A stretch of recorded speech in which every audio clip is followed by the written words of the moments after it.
Gaji naik, tapi kok malah jadi boncos ya? Biasanya ya cukup loh sampai 1 bulan. Tapi kok sekarang baru tanggal segini udah ngos-ngosan. Aduh, kemana aja tuh uangnya? Jangan-jangan kita terjebak dalam yang namanya lifestyle inflation. Apa tuh lifestyle inflation? Jadi lifestyle inflation itu adalah suatu keadaan di mana pada saat gaji kita naik, gaya hidup kita ikut berubah, pengeluaran kita jadi tambah banyak.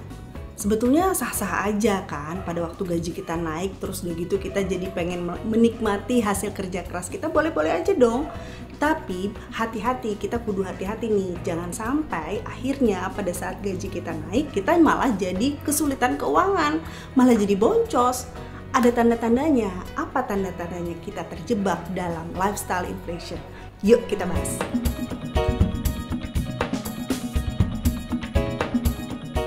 Yang pertama, perhatikan hal-hal yang dulu tidak bisa kamu beli, tapi sekarang jadi sering kamu beli.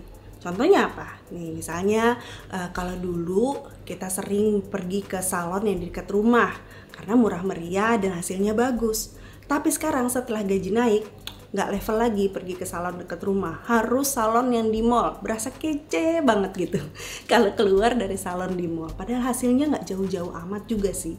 Kalau dulu setiap kali pergi ke kantor bawa bekal dari rumah, sekarang udah ada duitnya ini, nggak apa-apa deh, akhirnya setiap hari beli makan di luar.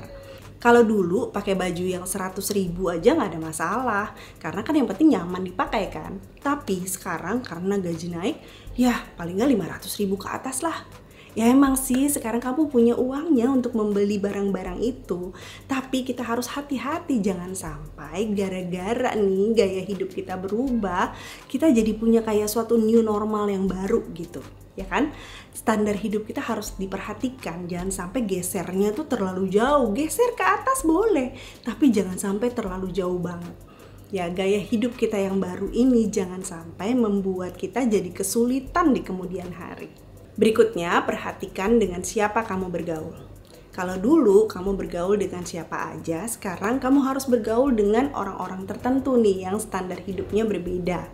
Ya, misalnya orang-orang yang memang harus makan di restoran-restoran tertentu, harus punya tas dengan merek-merek tertentu, anak-anaknya sekolah di sekolah-sekolah tertentu gitu. Dengan demikian otomatis kamu harus keep up, harus bisa menyesuaikan diri dengan mereka. Kalau dulu kamu puas-puas aja punya satu aja tas branded.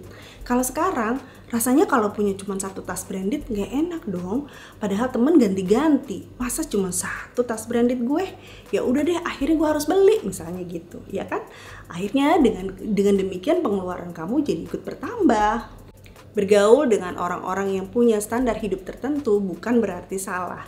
Tapi kita juga harus memastikan bahwa orang-orang di sekitar kita adalah orang-orang yang punya pemikiran yang sama, orang-orang yang punya tujuan yang sama.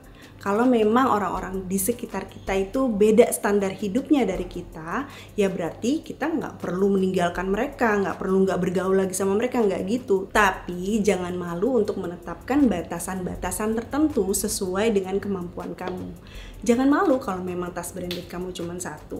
Jangan malu kalau anak kamu mungkin nggak sekolah di sekolah bergengsi seperti anak-anak mereka. Kalau mereka itu teman sejati, kalau mereka teman yang baik, mereka pasti akan menerima kamu apa adanya. Sebaliknya, kalau misalnya mereka nggak bisa ngertiin kamu, kalau misalnya mereka malah memandang rendah kamu, ya mungkin sebaiknya kamu kurang-kurangi aja waktu bergaul sama mereka. Yang ketiga, perhatikan apakah jumlah tabungan kamu tahun ini lebih besar dibandingkan dengan jumlah tabungan kamu tahun lalu. Kalau penghasilan kita bertambah, otomatis harusnya tabungan kita juga bertambah. Tapi akan aneh jadinya kalau ternyata pada saat penghasilan kita bertambah, tabungan kita malah turun atau bahkan hutang kita yang nambah.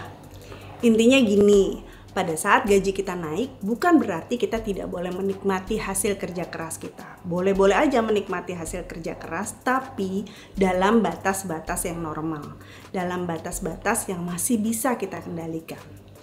Yang penting banget untuk kamu tingkatkan pada saat gaji kamu naik adalah yang pertama, tingkatkan bagian dari gaji kamu yang biasa kamu gunakan untuk menabung. Misalnya kalau biasanya kamu nabung 1 juta setiap bulan, begitu gaji naik mulai tingkatkan jadi misalnya 1.500.000. Kemudian tingkatkan juga bagian dari gaji kamu yang kamu gunakan untuk memberi. Biarkanlah orang-orang di sekitar kita juga bisa merasakan hasil kerja keras kita. Yang ketiga, tingkatkan bagian dari pengeluaran kamu, tapi dalam batas-batas yang masih bisa kamu kendalikan. Caranya gimana? Biasakan untuk buat budget, itu yang pertama. Yang kedua, tetapkan berapa persen dari gaji kamu yang bisa kamu gunakan untuk spending, yaitu untuk misalnya untuk makan di tempat tertentu, untuk traktir teman, atau mungkin untuk beli sesuatu yang kamu perlukan gitu ya. Tapi ada persentase tertentunya nih yang bisa kamu gunakan.